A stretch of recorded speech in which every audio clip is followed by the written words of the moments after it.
Throughout human history, every great story told revolves around a single truth. No secret can remain hidden forever. However, some secrets are more than just fragments of information.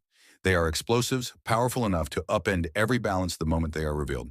The lands we walk upon today, the air we breathe, and the official history we are taught are merely the visible tip of the iceberg.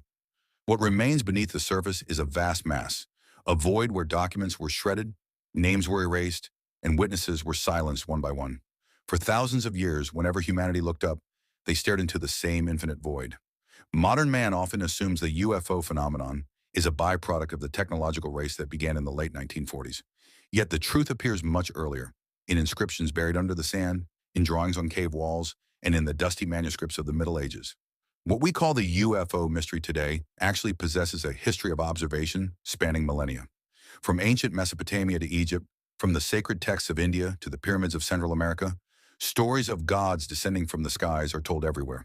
The Vimanas mentioned in the Indian epics, the Mahabharata and Ramayana, are not merely mythological tales. These texts describe machines capable of reaching incredible speeds, hovering in the sky, and even carrying weapons of terrifying destructive power. Could these detailed descriptions of flying vehicles, written thousands of years ago when the wheel was a new invention, be mere products of imagination? Or were the people of that era naming what we call UFOs today as flying palaces in their own tongue? These mysterious traces were not limited to ancient texts. What occurred over the city of Nuremberg, Germany, in 1561 remains one of history's strangest mass sightings. The townspeople awoke to report spheres, crosses, and massive cylindrical objects maneuvering and colliding with each other in the sky. Interpreted as a celestial battle at the time, this event was almost a mirror image of modern-day UFO dogfights occurring 500 years ago. Furthermore, in the late 1800s, years before the Wright brothers flew the first airplane, thousands of newspaper reports documented sightings of massive, glowing airships across the American skies. However, the year 1947 was the true breaking point where this millennia-old process could no longer be kept in the shadows. What happened on that dusty ranch in Roswell ignited the fuse for history's largest cover-up operation. Although governments tried to close the matter by claiming it was a weather balloon, the witnesses at the wreckage site knew they had seen something else entirely. A metal not of this world, and beings that were not human. Today, the question is no longer whether these objects exist, but what they are, where they come from, and why they are here. If these beings are traveling from galaxies light years away, their technology is equivalent to magic in our eyes. How do they bend gravity? How do they come to a dead stop and then reach speeds of thousands of miles per hour in a fraction of a second? Perhaps we are merely subjects in a massive laboratory to them. Now we enter that dark path to pursue these questions. We are opening the files and laying out the hidden confessions. Has the silent invasion in the skies begun, or have we long been a part of that invasion? The lights in the sky are not merely a visual spectacle. They are masterpieces of engineering that defy our known laws of physics. In the first chapter, we looked into the depths of history. Now we begin to examine how the modern world confronted this mystery and how this information became monopolized. The 1940s were not just the end of a world war. They were the milestone when humanity first encountered the others. The summer of 1947 began not just with Roswell, but with a pilot named Kenneth Arnold spotting 9 bright objects over the Washington skies. When Arnold described these craft moving like saucers, skipping across water, the world was introduced to the term flying saucer. Yet this was only the visible side of the coin. Behind the scenes, armies and intelligence services had already shifted to red alert. If these vehicles did not belong to the Soviets, and they did not belong to us, the remaining possibilities stretched the very limits of our imagination. So how can these objects move so fast? This is where modern science hits its greatest dead end.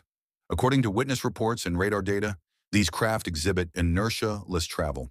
They can be traveling at thousands of miles per hour and then make a sudden 90-degree turn. Under normal physics, such a maneuver would crush and destroy any living being or mechanism inside. But for them, the laws of physics seem to be mere suggestions. Today, scientists speculate that these craft do not actually fly through the air. Instead, they bend the fabric of space-time around them, creating a gravity bubble. In essence, they don't move through space, they pull space toward them. This technological superiority also explains why governments have remained silent. The fundamental reason for the cover-up operations carried out under the label of national security is the reality that whoever captures this technology first will dominate the world. Projects like Project Blue Book, established after Roswell, were not designed to satisfy public curiosity, but to hide the core truth and trivialize what we saw in the sky as swamp gas or shooting stars. However, the leaks did not stop. Confessions from retired soldiers, radar operators, and astronauts paint a completely different picture for us. From pilots who set foot on the moon to officers guarding nuclear missile silos, everyone says the same thing. They are watching us. The density of UFO sightings, especially around nuclear weapon sites, suggests that these visitors are not just curious tourists. They may be monitoring us as we play with our most dangerous toys. Now, the question we must ask is this. If this technology has been in someone's hands for over 50 years, why are we still shackled to fossil fuels and primitive engines? Is a source of energy that could truly save the world gathering dust among files marked top secret? For decades, the UFO subject was dismissed by mainstream media and the established scientific community as nothing more than a cheap fantasy of conspiracy theorists. This massive phenomenon, brushed aside with a sarcastic smile and jokes about little green men, was actually hidden behind the largest and most sophisticated cover-up operation in human history. However, the events of the last few years have buried that mocking attitude forever in the dusty shelves of history. We are no longer facing blurry photos or witnesses of questionable credibility. We have official confessions, confirmed radar records, and high-resolution sensor data from the Pentagon itself, the most powerful military in the world. It is no longer a matter of believing or not. It is a matter of how we will confront the truth.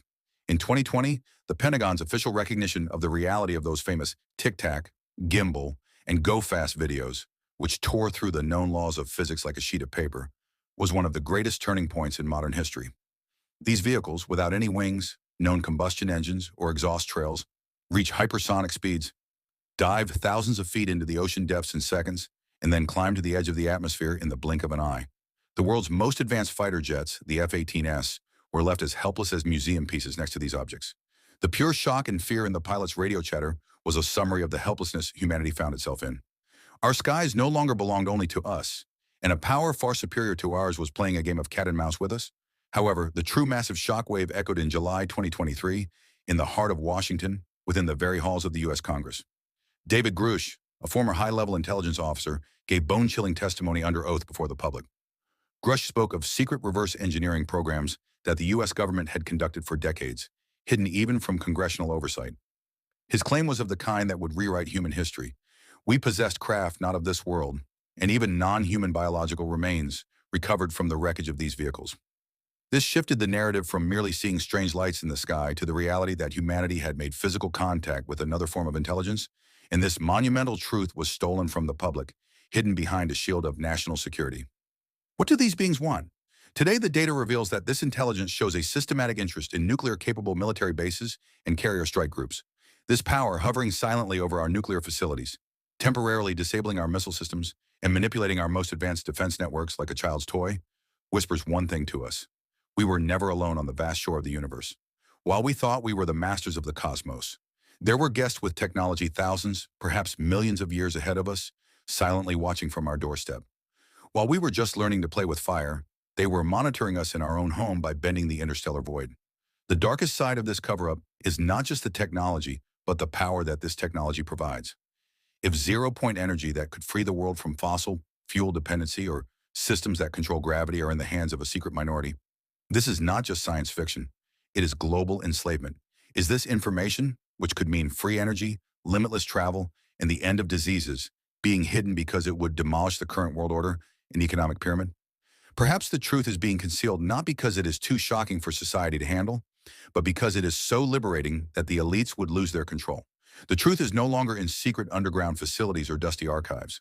It stands between the lines of official reports, in the trembling voices of fighter pilots, and in the concrete data of high-resolution satellites. The veil has been lifted, and it will never truly close again. The silent guests in the skies are no longer a figment of the imagination or sci-fi material. They stand right before us as humanity's greatest, most mysterious, and perhaps most jarring discovery.